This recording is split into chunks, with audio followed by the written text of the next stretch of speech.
Hello everyone, this is Sir Mika or Mike Dunjala from Metro Manila, from one of the international schools here.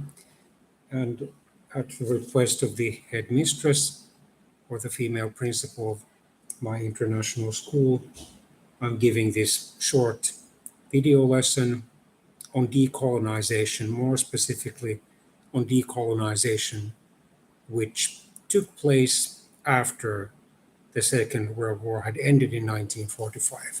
Decolonization, of course, had started earlier. And the first major country, notable country, and later superpower to be decolonized, of course, was the United States, many of whose active inhabitants rose up in revolt against the British government for the imposition of taxes on the colonies without the colonies having had acquired the right to send elected representatives to the British Parliament. So one of the slogans of the Patriots, as they called themselves, was no taxation without representation. And of course, the rest is history. By 1781, the American Patriots had defeated the Loyalists, or those American colonists who wanted to remain in the British Empire, and of course, the British colonial troops. And in 1783, through the Treaty of Paris, Britain recognized the United States as an independent country. And then around the end of the 18th century, thousands of slaves of African origin rose up against the French colonial authorities in Haiti, the Caribbean, and by the early years of the 19th century, or by the earliest years of the 19th century, Haiti became an independent country.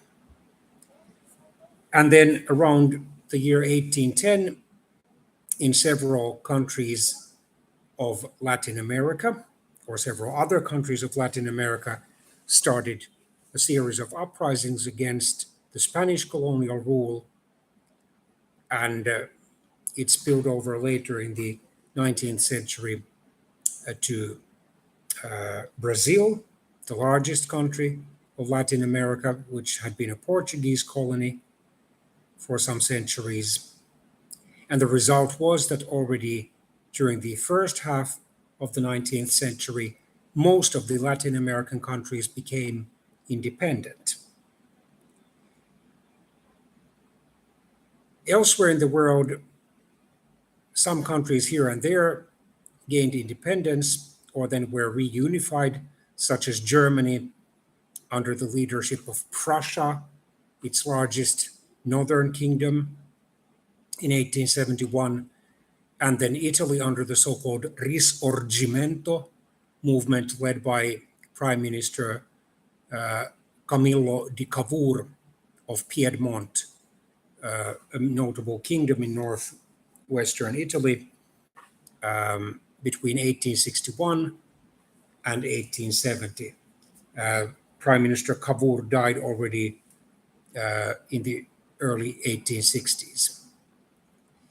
And then in the second half of the 19th century, already a number of nationalist, patriotic, and eventually pro-independence movements sprang up in Asia and started to gradually spring up in Africa and later in the Caribbean and Oceania. And in the first decades of the 20th century, those movements became stronger and more widespread. Here in the Philippines, there was the propaganda movement, and a number of Filipino intellectuals, including the Philippine national hero, Dr. Jose Rizal, believed that the Philippines should eventually become independent, although, for example, Dr. Rizal favored a more gradual and peaceful approach, emphasizing on getting the Filipinos sufficiently educated before they would be sufficiently prepared to become independent. sufficiently enlightened. And then this led to the formation of the Katipunan Society, a secret nationalist, patriotic, and pro-independence society around 1892. And then in 1896, the Spanish or Philippine-Spanish War began. And then already at the end of the First World War, there was an expectation, growing expectation among many globally informed and educated nationalist and patriotic and pro-independence Africans, Asians, Oceanians, and Caribbeans that those countries would fairly soon become independent. The Treaty of Versailles that was signed near Paris in France in 1919 did contain a clause that mandated or decreed the establishment of the League of Nations mandates, self-governing colonies that would be then for an undetermined period of time uh, be prepared educationally, politically, socially, economically, and otherwise for the opportunities and the challenges of independence.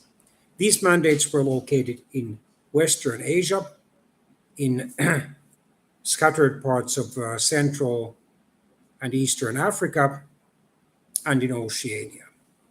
So they were former Ottoman and German colonies, which were then divided up between Britain and France. And as we know, those mandates, the earliest ones, became independent already in the 1930s and early 1940s, namely Iraq, that was still called Mesopotamia as a mandate, the land between two rivers, the Tigris and the Euphrates, and Syria and Lebanon. Or Syria effectively became independent by 1945. But the rest of the mandates had to then wait until years after the Second World War before they became independent. Okay, let's go to my lesson plan then. So decolonization means, of course, the process by which colonies become independent of the colonizing country. There were many reasons why a great majority of the world's remaining colonies gained independence after World War II had ended in September 1945. Well, first of all, already the First World War had been devastating. Over 10 million people had died, not counting the between 20 and 100 million people who perished in the worldwide pandemic of that time, although it was almost exclusively limited to 3 continents, meaning North America, Europe, and Asia. The influenza pandemic, which killed approximately 20 to 100 million people between 1918 and 1921. But the Second World War was much more devastating than the First World War had been. An estimated 60 to 85 million people were killed, either directly or indirectly, in that war. Not the least because the 2 decades which had passed between the end of the First World War and the 2 starts of the Second World War, the first one in China in 1937 when Japan invaded it, the second one in Poland when Germany invaded it in 1939. For example, the bombs had become considerably deadlier, the submarines, the warships, the cannons and other artillery, grenades, and then the tanks or armored vehicles, and of course the airplanes and other aircraft.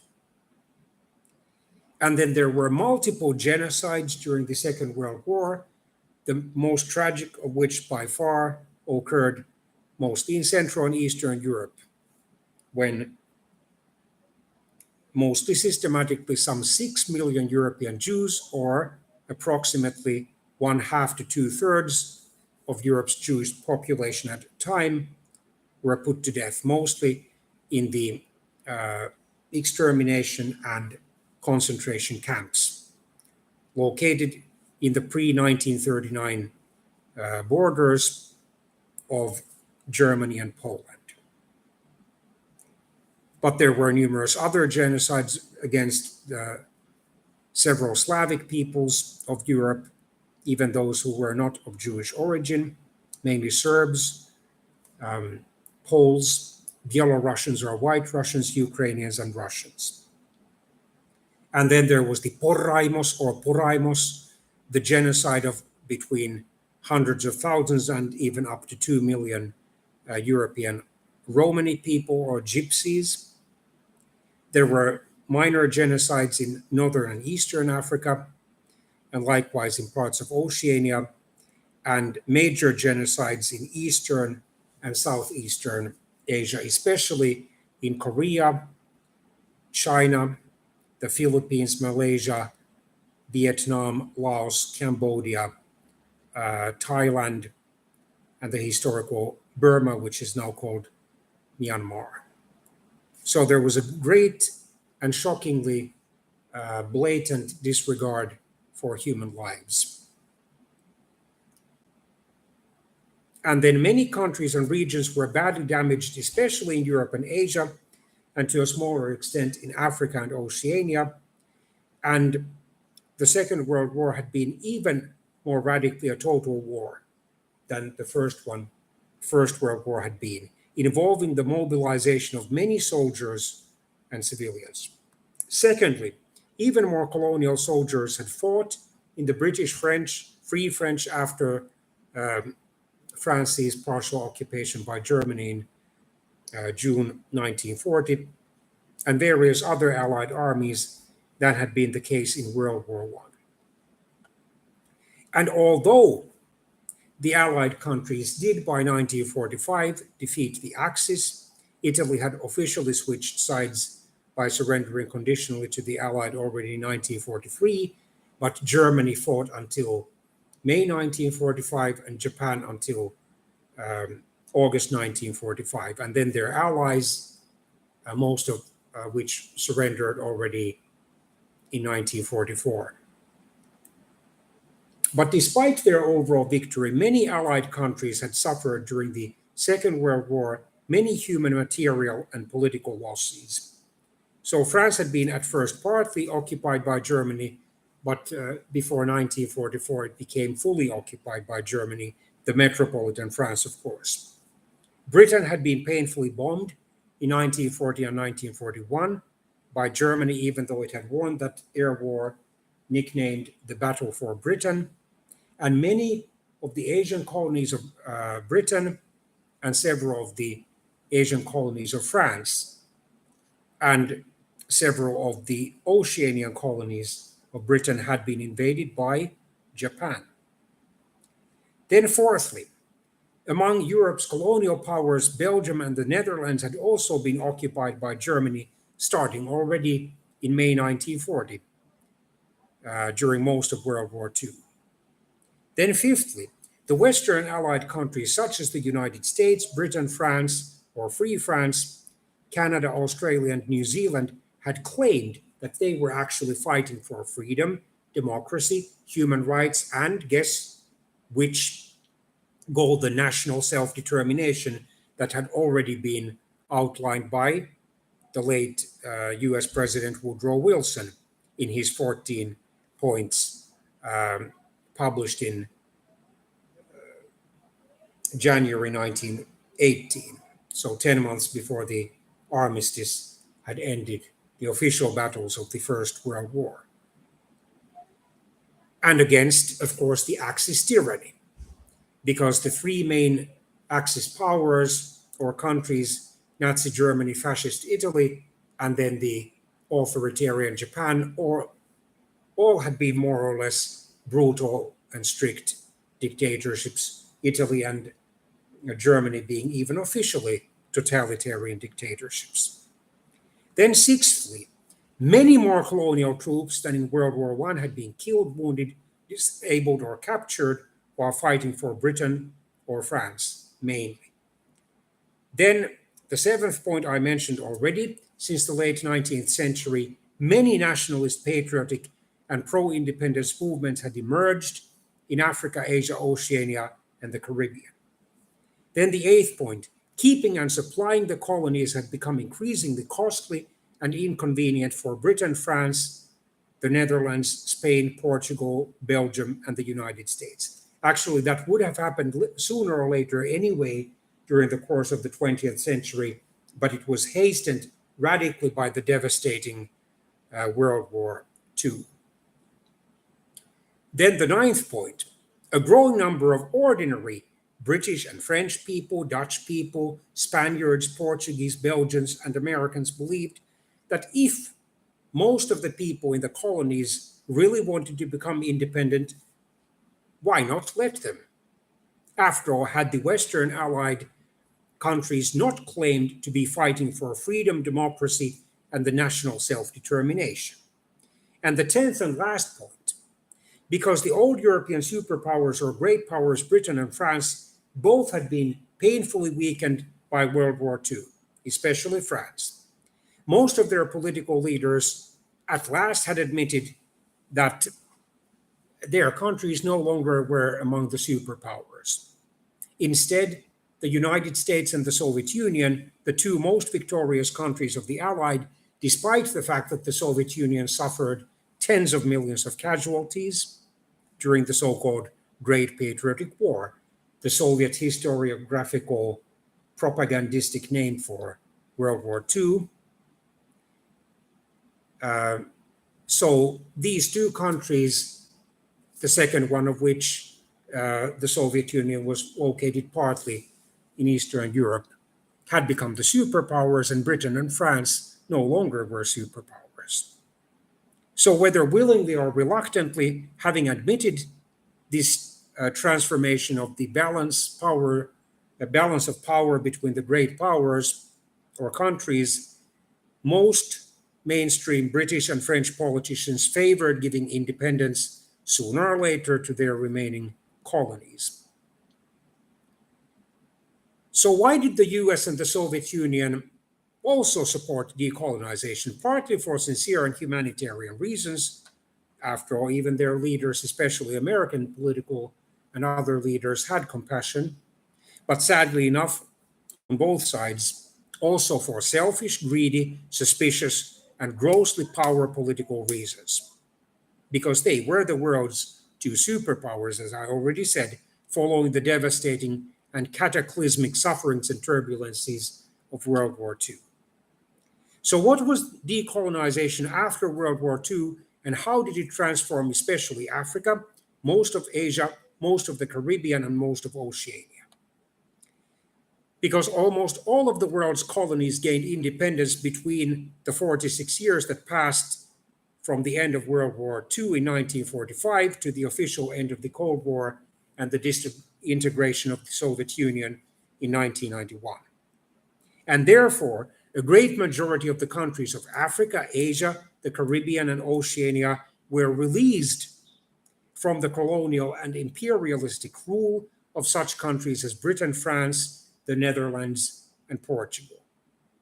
And we have to admit that also the US granted independence to some of its colonies, such as the Philippines, to which it had already granted self-government in domestic affairs, excuse me, in 1935, when the Philippines had become a self-governing Commonwealth of the Philippines.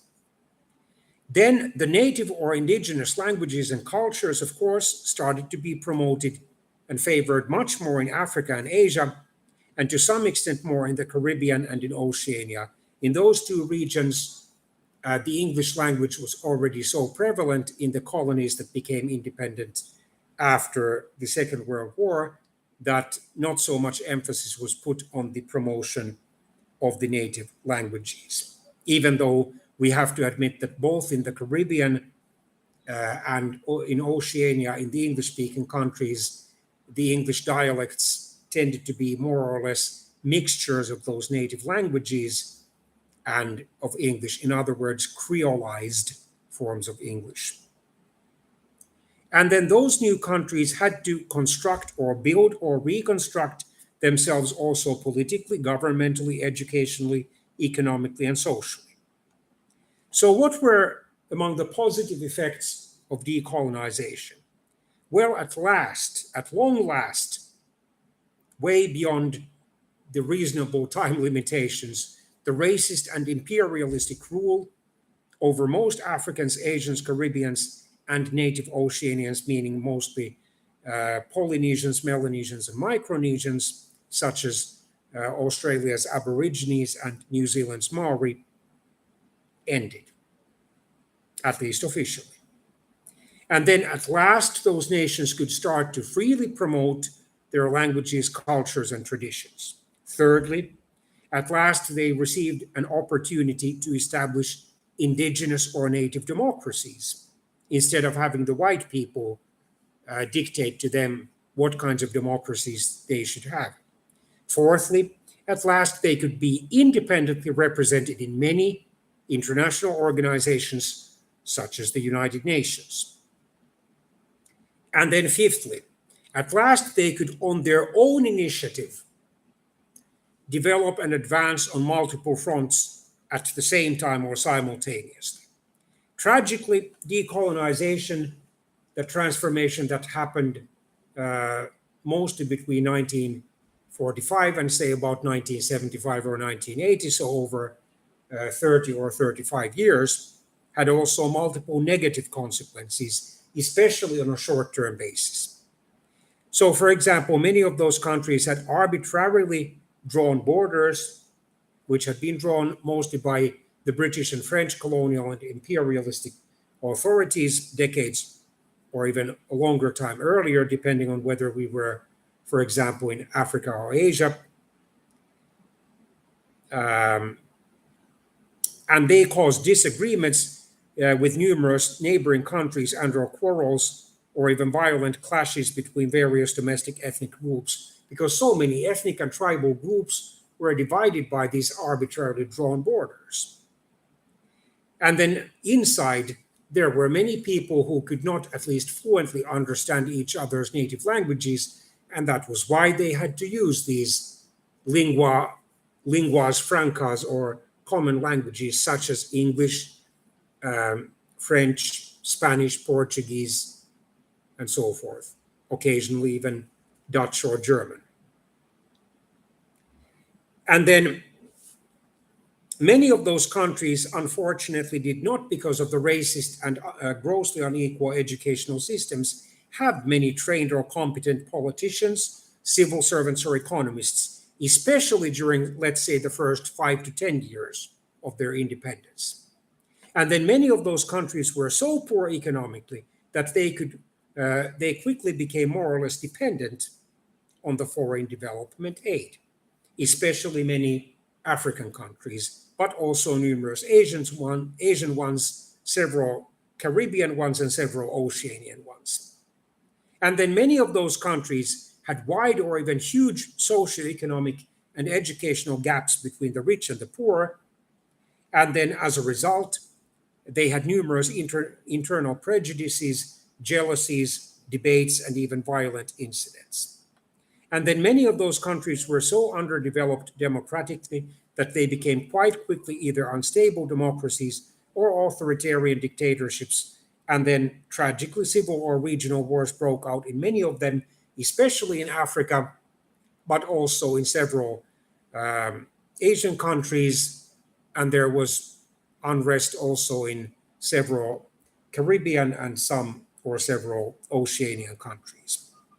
And then decolonization also had a number of mixed, meaning partly positive and partly negative consequences.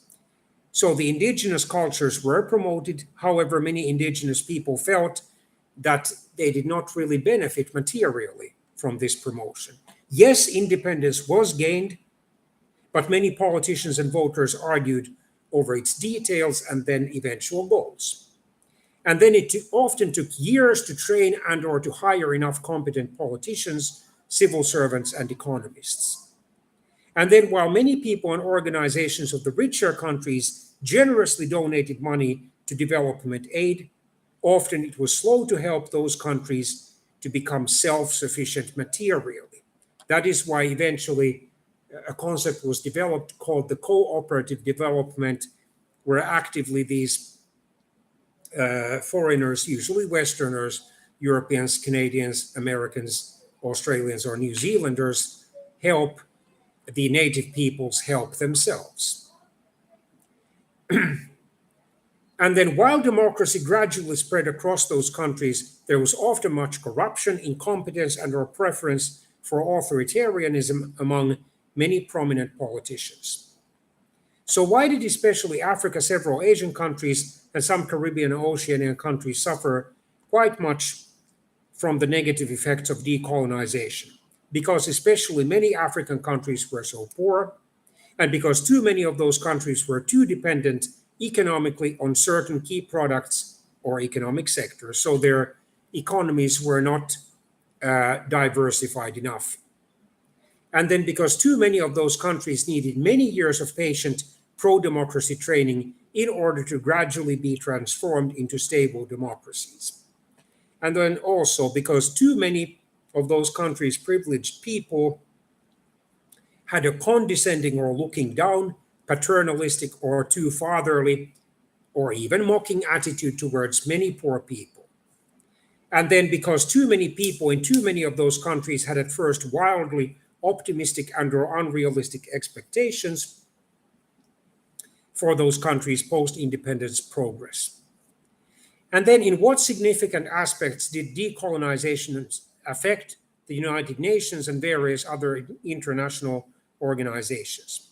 Well, the UN expanded many times during decolonization because a great majority of the newly independent countries joined it, basically all sooner or later. And already in the 1960s and the 1970s, the so-called Afro-Asian bloc, or a growing number of newly independent African and Asian countries, started to dominate the UN General Assembly or the World Parliament. And then the UN Trusteeship Council was established to help the former colonies to become more stable and prosperous. And then many other international organizations tried to accommodate the new countries by promising to give them help and benefits. And then many international organizations became truly multicultural, multi-ethnic, and multilingual. But I have to then stop this video lesson and continue it later. Bye-bye.